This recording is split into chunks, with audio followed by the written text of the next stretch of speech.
Salut tout le monde, salut les monégasques, bienvenue pour un nouveau débrief, bienvenue pour la 12e journée de Ligue 1, et Monaco recevait Nîmes. Et oui, c'est reparti, donc autant vous dire qu'on était dans une super dynamique, on était sur 3 victoires consécutives, on était passé par la 11e journée qui nous a rempli de bonheur pendant une bonne grosse semaine, parce qu'on a battu le Paris Saint-Germain, rien que ça. Et là, il fallait retourner au Turbin ce week-end avec un match peut-être un petit peu moins clinquant, un petit peu moins joli, un petit peu moins bling-bling. C'était donc face aux Crocos nîmois. Alors, les Crocos nîmois, ben, on sait ce que c'est, hein. C'est toujours des matchs assez difficiles pour nous. Depuis quelques temps, on a du mal à les battre.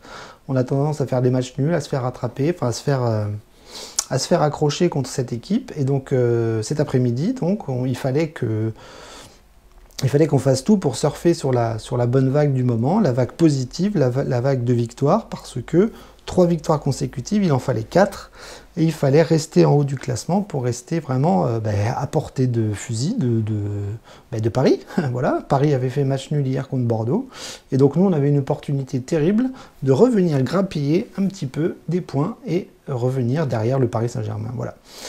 Donc le contexte, c'était ça, c'était un match important, un match qui était censé être facile par rapport aussi au contexte actuel de la Ligue 1 où Nîmes a un petit peu de difficultés. Alors ils sont pas mal à l'extérieur, mais ils avaient quelques absents. Et globalement, nous, on était vraiment en position de force et on avait toutes les armes pour réussir un bon match.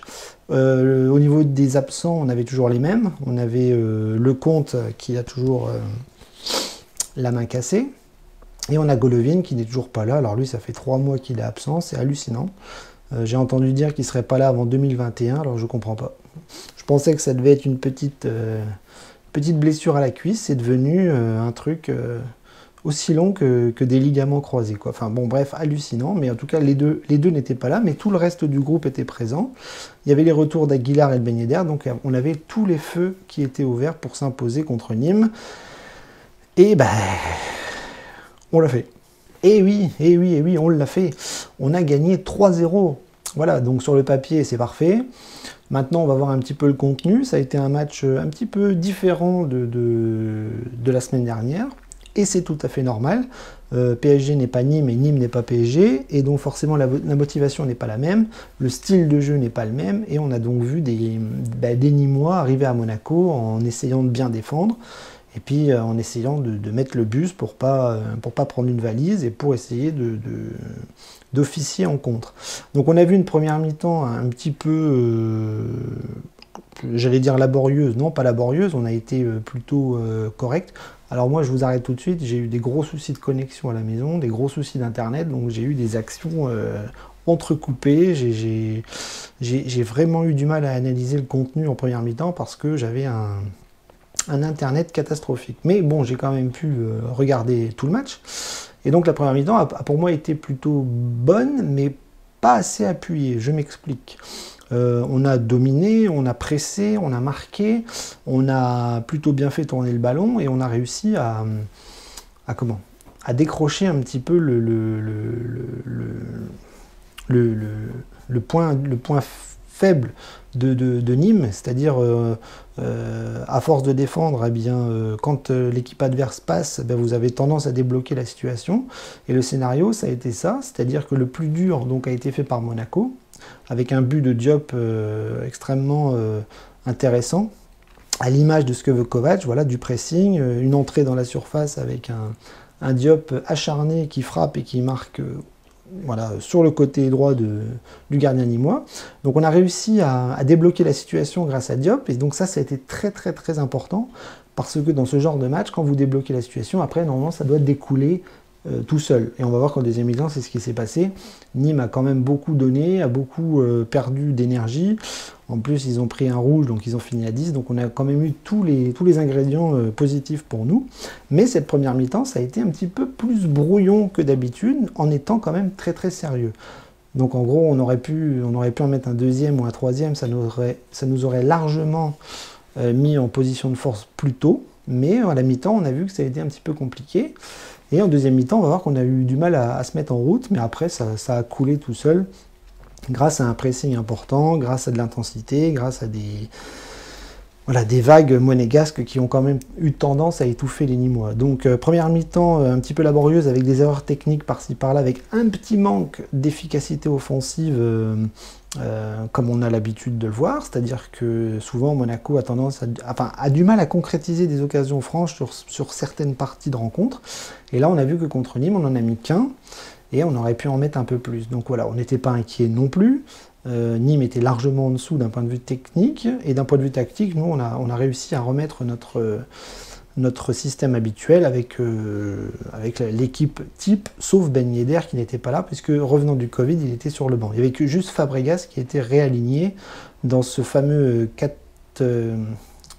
Là, c'était pas un 4-4-2 en premier temps, c'était un 4-2-3-1 avec Fabregas un petit peu plus bas, mais qui jouait quand même très haut par rapport au milieu de terrain classique qui était Tchouaméni, Fofana, Diop, Gelson, etc. etc. Je ne vais pas vous redonner l'équipe parce qu'en ce moment, c'est l'équipe type qui tourne, avec Manon dans les buts qui remplace le compte. Donc voilà, donc Ben Yedder sur le banc, Fabregas titulaire, et on a vu que c'était quand même un milieu de terrain assez compact, qui a quand même eu pas mal d'occasions, qui a quand même beaucoup pressé, et qui n'a mis qu'un petit but. Voilà. Donc ça, c'était le scénario de la première mi-temps. En deuxième mi-temps, ça n'a pas été une bonne reprise de la part de Monaco. Pendant 5-10 minutes, Monaco a été un petit peu à côté de la plaque. Et petit à petit, on a repris le ballon, on a repris le jeu en main, et on a réussi à les étouffer, à les faire un petit peu sortir de leur gond, puisque voilà, Lucado, côté Nîmois, a pris un rouge. Ils ont fini à 10, ils sont complètement explosés physiquement, et nous, on a appuyé là où ça faisait mal, en faisant rentrer Ben Yedder et tous les remplaçants. On a réussi à mettre un deuxième but de la part de Gelson Martins assez facile. Voilà, un centre d'Aguilar sur la tête de Gelson qui met une tête côté, filet opposé de façon extrêmement simple, facile. Voilà, une défense nîmoise à la rue. À 2-0, le match était plié et on a réussi à même mettre un magnifique troisième but avec la complicité volante Ben Yedder qui a été positif parce que Voland a réussi à mettre le ballon au fond sur une offensive avec une magnifique passe de Wissam Ben Yedder. Voilà, donc vous voyez, le scénario, il est extrêmement flatteur, extrêmement classique, c'est-à-dire que c'était un match à notre portée, on a réussi à appuyer là où ça faisait mal quand il fallait, on a été sérieux, défensivement, on n'a pas eu grand-chose à faire, voilà, donc ça a été un match sérieux, bien entamé, bien travaillé toute la semaine, et comme on est dans une dynamique positive avec vraiment un esprit collectif qui est maintenant bien en place dans une équipe bien en place aussi, ben voilà, il y a tout qui fonctionne. Et le résultat, on est la parfaite illustration. 3-0, dimanche après-midi, c'est plié, on est bien. Alors on va faire un petit peu l'analyse des joueurs. Bon, ça va être assez rapide parce qu'on n'a pas vu des joueurs surnager dans cette rencontre. On a vu juste un travail collectif sérieux appliqué sans grand effort. Hein. Voilà, contre Nîmes, contre ce Nîmes-là, ça a été assez simple d'appliquer les consignes et d'appuyer là où ça faisait mal quand il fallait. Et donc l'équipe globalement a été tous au même niveau. Voilà, sérieux, appliqué. Vraiment rien à dire de négatif dans cette rencontre, si ce n'est le manque d'efficacité en première mi-temps peut-être. Manon, il n'a rien eu à faire du match, c'est-à-dire qu'il a eu un arrêt sur une belle tête des Nîmois où il plonge sur son côté gauche, et voilà, il a eu que ça à faire. Le reste du temps, c'était un jeu balle au pied assez simple, très peu d'arrêts décisifs à faire. Voilà, il a fait le boulot, voilà, il a mis une belle casquette. Voilà, nous aussi spectateurs, on a vu que le soleil tapait derrière les arches, c'était pas facile à regarder, donc j'imagine que quand on est Manon et qu'on a le soleil qui arrive, le soleil d'hiver qui arrive, qui est assez bas, on l'a en pleine tête, et donc ça faisait longtemps qu'on n'avait pas vu un gardien avec une casquette, notamment à Monaco. C'était rigolo, c'était la petite anecdote. Mais bon, Manon, voilà, bon match, puisque rien à faire dans l'ensemble. La défense a été pareil, une défense assez peu sollicitée globalement. Les Nîmois ont eu quand même beaucoup de mal à se procurer des occasions, voilà, des 2-3 centres par-ci par-là, des contre-attaques pas très bien réussies globalement. Donc une défense plutôt posée, plutôt correcte, sans erreur manifeste. La défense centrale d'Issassi Badiachil a été plutôt costaud. Badiachil a fait une petite erreur de passe en deuxième mi-temps, mais globalement ça a été appliqué. Donc rien à dire sur cette défense corrects dans un match plutôt facile. Et puis les latéraux, pareil. Alors Caio Henrique, lui, il a eu des petits soucis en première mi-temps. Il a fait 2-3 erreurs sur des courses, sur des passes, sur un centre sur personne. Voilà, il a eu un petit peu de mal à régler la mire en première mi-temps. Mais globalement, il s'est plutôt bien recadré seul. Il a été propre, il a été appliqué. Voilà, des beaux centres, des belles passes, des belles courses, des beaux retours défensifs. Voilà, rien à voir avec Ballo-Touré qui est rentré en deuxième mi-temps. Et on voit que notre arrière-gauche maintenant est bien en place, il est bien en forme, et ça fait plaisir. À l'image d'Aguilar qui revenait aussi, qui lui a fait un bon match, hein, voilà, beaucoup de courses, beaucoup de centres, beaucoup d'offensives, beaucoup de retours, beaucoup d'activités. Voilà le Aguilar qu'on aime, qui court partout et qui amène des buts, parce que je vous rappelle qu'il a fait une passe décisive pour Gelson Martins, avec un super centre. Voilà, occasion facile, but facile, et Aguilar facile. Voilà, donc une défense plutôt bonne dans l'ensemble. Voilà, on ne va pas leur jeter la pierre cet après-midi. Ça a été un match correct de toute la défense, de la part de tous les défenseurs monégasques. Le milieu de terrain, c'est la même chose. Voilà, un milieu de terrain besogneux avec Fofana et Tchouaméni qui ont été plutôt costauds et qui ont étouffé le milieu nîmois. Fofana qui a fait 2-3 petites erreurs et 2-3 petites fautes par-ci par-là. Il a pris un carton. Mais globalement, ça a été un bon match de la part des milieux. Rien à dire de plus, si ce n'est que voilà, ils ont fait le boulot et c'est ça qu'on attend d'eux. Maintenant, ce qu'on va attendre, c'est encore une fois dans des gros matchs où ils arrivent à hausser leur niveau de jeu pour être encore plus costaud, sans péter un cap, sans prendre un rouge, sans faire du pressing agressif dans le mauvais sens du terme. Voilà, je pense que la semaine prochaine, on va avoir besoin d'eux à ce niveau-là. Mais aujourd'hui, c'était un match facile, donc ils ont fait le taf et on en est très très content. Sur les côtés, donc on avait Diop à droite et Gelson à gauche. Voilà, grosse activité de Gelson qui a marqué un but cet après-midi, mais qui a aussi pas mal vendangé sur des petites actions dans la surface de réparation. Gelson Martins, son gros défaut, c'est que lui, il aime avoir le ballon dans les pieds, il aime toucher le ballon une fois, deux fois, trois fois, quatre fois, et il manque un peu d'instantanéité, et des fois il doit frapper tout de suite, et il le fait pas. Donc soit il vient s'empaler dans la défense, soit quand il a le ballon, il fait une touche, deux touches, et c'est trop tard, parce qu'il peut pas tirer. Mais globalement, on a besoin de lui dans son activité, dans son endurance, dans ses courses, dans cette façon de flinguer un petit peu les latéraux adverses. Mais dans la surface, il a toujours ce petit souci de concrétisation sur des frappes ou sur des ballons qui pourraient être plus faciles s'il ne réfléchissait pas en fait. Voilà, je pense que c'est un petit peu ce qu'on peut retenir de Gelson. Et puis à droite, voilà, toujours le même match, enfin toujours le même type de match de la part de Sofiane Diop. Beaucoup d'activité, beaucoup de technique, beaucoup de bons ballons, beaucoup de vista.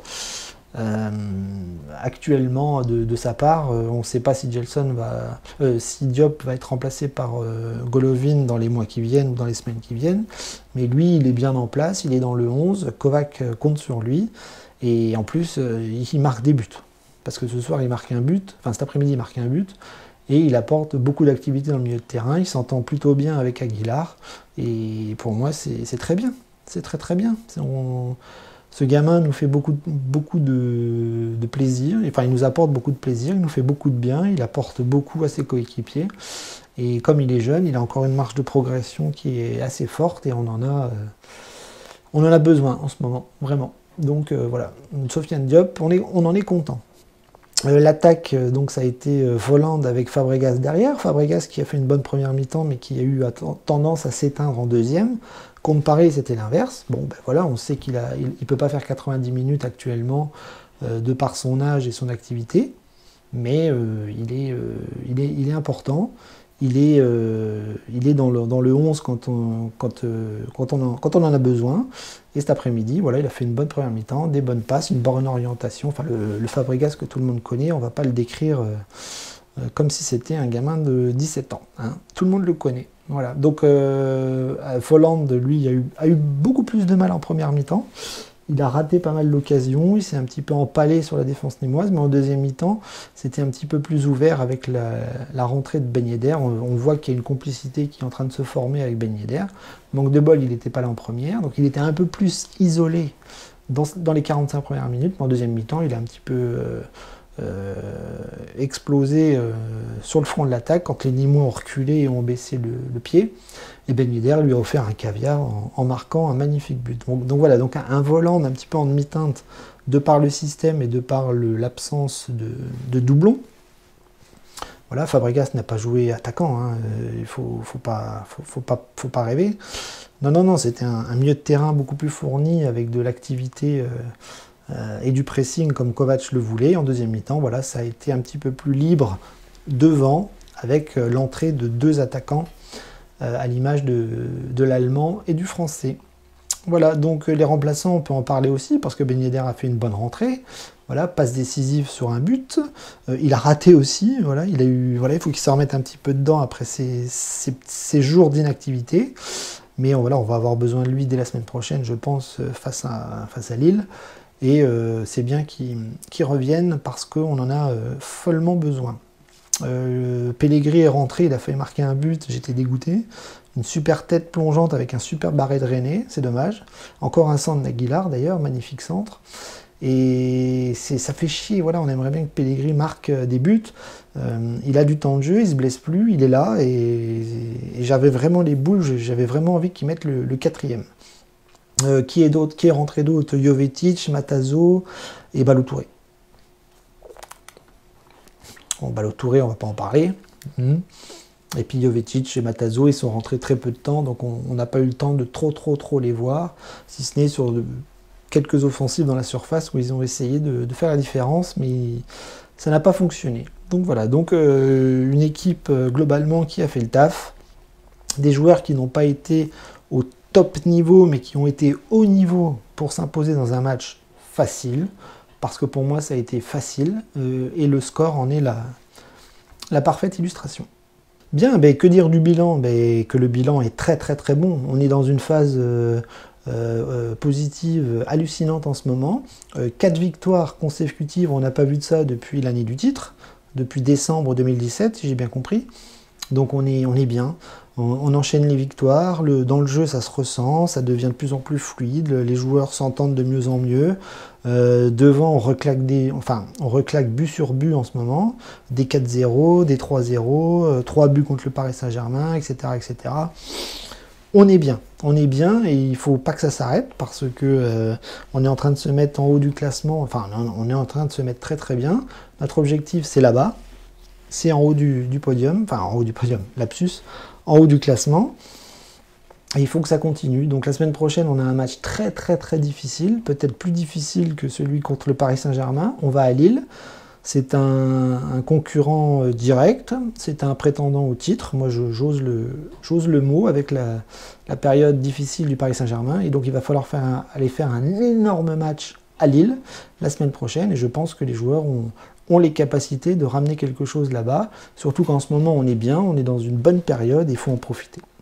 Voilà, donc on va laisser la semaine un petit peu se décanter, on va laisser les joueurs préparer tout ça, on espère qu'il n'y aura pas d'absents majeurs la semaine prochaine, pas de Covid, pas de blessés, pas de tout ça, et on espère vraiment que le match de la semaine prochaine sera une belle rencontre, un grand rendez-vous de football pour la Ligue 1 et que Monaco fasse quelque chose là-bas, parce que je suis sûr qu'on peut le faire. Ça va être un match physique. Voilà, l'équipe de Galtier, l'équipe de Lille, c'est des gros matchs physiques. Il faudra répondre présent. Mais techniquement, on a les armes. Voilà. Il faudra être sérieux, appliqué et surfer encore une fois sur la vague positive du moment.